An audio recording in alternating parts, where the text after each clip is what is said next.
So మొత్తానికి ఈరోజు కూటమి ప్రభుత్వం అనంతపురం జిల్లాలో ఏర్పాటు చేసిన సూపర్ 6 సూపర్ హిట్ కార్యక్రమం అయితే బాగా విజయవంతమైందని చెప్పొచ్చు. లక్షలాది మంది మరి తెలుగుదేశం పార్టీ కూటమి అభిమానులు కూడా తరలి వచ్చారు. చాలా గ్రాండ్ సక్సెస్. రాష్ట్రం నలుమూల నుంచి కూడా జిల్లా వ్యాప్తంగా కూడా చాలామంది ఆ కార్యక్రమంలో పాల్గొన్నారు.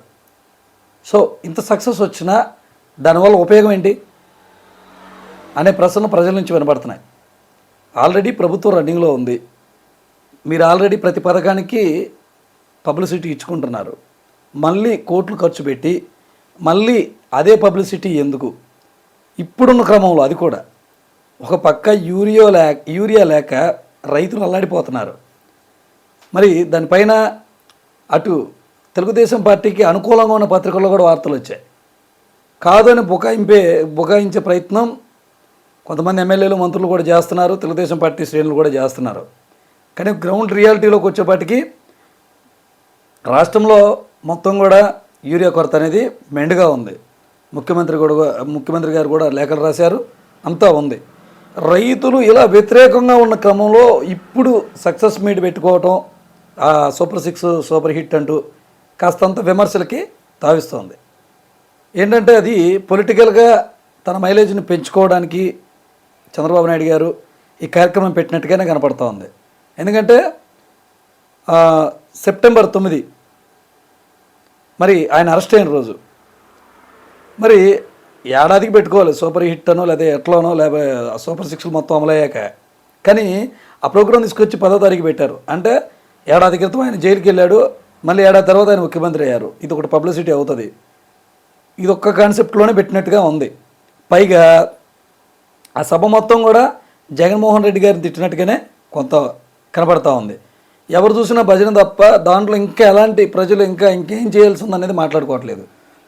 సూపర్ 6 అనే పథకాలు పెట్టి మూలికి ఎలాగోలో వాటిని అమలు చేశారు. అది పూర్తి స్థాయిలో ఏదీ లేదు, అనుకున్న స్థాయిలో ఎంజాయ్ చేసింది ఏమీ లేదు. అంతా అరాకొరాగానే. నిరుద్యోగ భృతి అన్నారు, అది ఎంతమందికి లేదు. ఇక ఇలా చెప్పుకుంటూ పోతే ప్రతిరోజు మనం ఇదే శంకరాభరణమే. నిన్న కూడా మనం చెప్పుకున్నాం, దీని గురించి చెప్పుకోవాల్సిన పని లేదు. ఏదేడ్చినా సగమే. గతంలో జగన్మోహన్ రెడ్డి గారు నవరత్నాలను పెట్టి మొదటేడాది అమలు చేస్తేనే దిక్కులేదు. మరి ఇప్పుడు కూటమి సూపర్ 6 అది కూడా మొదటి ఏడాది ఇవ్వకుండా రెండో ఏడాది అలాగలా ఇచ్చాం అన్నట్టుగా ఇచ్చారు. మళ్ళీ దీనికి సక్సెస్ మీట్లు. ఇది ఎలా ఉందంటే మన పవన్ కళ్యాణ్ గారి సినిమా కనుక అటర్ప్లాప్ సినిమాకి ప్రమోషన్ చేసుకున్నట్టుగానే ఉంది. స్వయంగా ఆయనే ఓ బ్లాక్ షర్టు లేకపోతే ఒక టీ షర్టు వేసుకుని అక్కడ కూర్చుంటే అందరూ వచ్చి పరామర్శించడం. మళ్ళీ దీని చూడు జనసేన నేతలు వెళ్ళి వీరమల్లు సినిమా గురించి తెలుసుకోవాలి, ఇది చరిత్ర పాఠాల్లో ఉందంటూ ఒక రకమైన ప్రకటనలు చేయటం. ఎట్టో ఉందంటే ఆ సినిమా చూస్తుంటే ఎప్పుడైపోద్దా అన్నట్టుగా ఉంది. ఎవరో కామెంట్లు కూడా పెట్టారు, పంచతంత్రం నాటికి చూసినట్టు ఉందని. కథ ఉందా, ఏమన్నా ఉందా, హీరో ఒదిగిందా ఉందా? సరే, ఇక సినిమా గురించి మనకెందుకు అన్ని రివ్యూలు కూడా అయిపోయినాయి.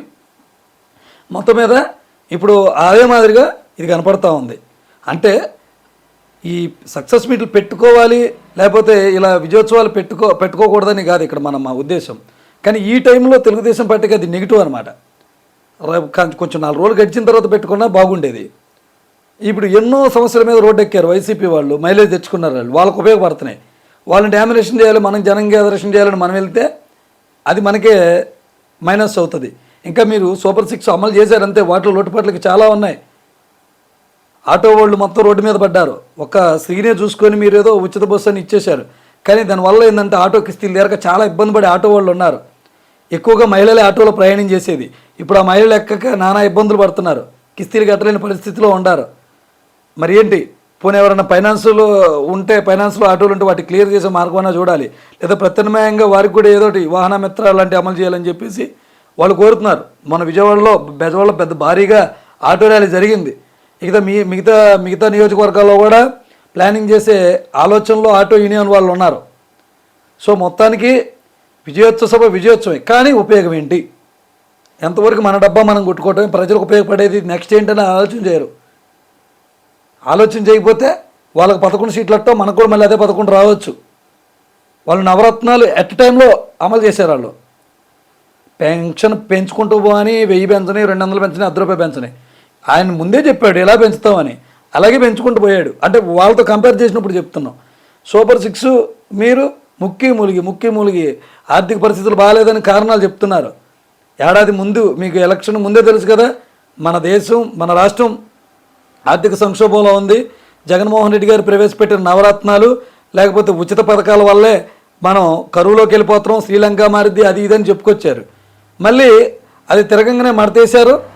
మళ్ళీ చివరికి అక్కడక్కడే కాపీ కొట్టి మళ్ళీ మీరు మొదలుపెట్టారు నవరత్న సూపర్ 6తో ఆ పథకం కాపీ కొట్టి ఒక మేనిఫెస్టో తయారు చేశారు.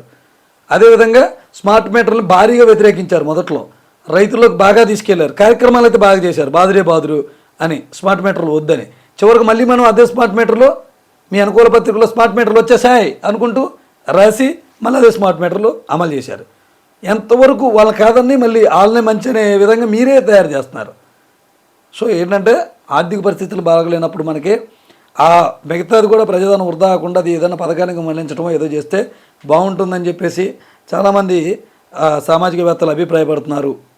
సో చూద్దాం, ఎలాంటి ఖర్చులు దుబారా ఖర్చులు కాకుండా ప్రభుత్వం ఇంకా చెయ్యాలి ప్రజలకి. మీరు పెట్టే కోట్లు P4లు ఇంకా ఏం గ్రౌండ్ స్థాయిలో అమలైనట్టు ఏం కనపడతలేదు. 2047కి ఎప్పుడో చెప్తున్నారు, కానీ ఇప్పుడున్న పరిస్థితిలో ప్రజలు అడుక్కు తినే పరిస్థితికి వచ్చారు. చాలామంది లోన్లు అవన్నీ అంటూ వాటి అమ్మడి పడుతున్నారు. ఆర్థికంగా ఎవరూ ఎదగలేదు. మీరు అంటున్న P4 ఎంత ముందుకు వచ్చిందో మీరే చెప్పాలి దాని గ్రోత్ గురించి. సో ఇదన్నమాట, మీ విజయోత్సవం వల్ల ప్రజలు కొరిగింది అయితే ఏమీ లేదు.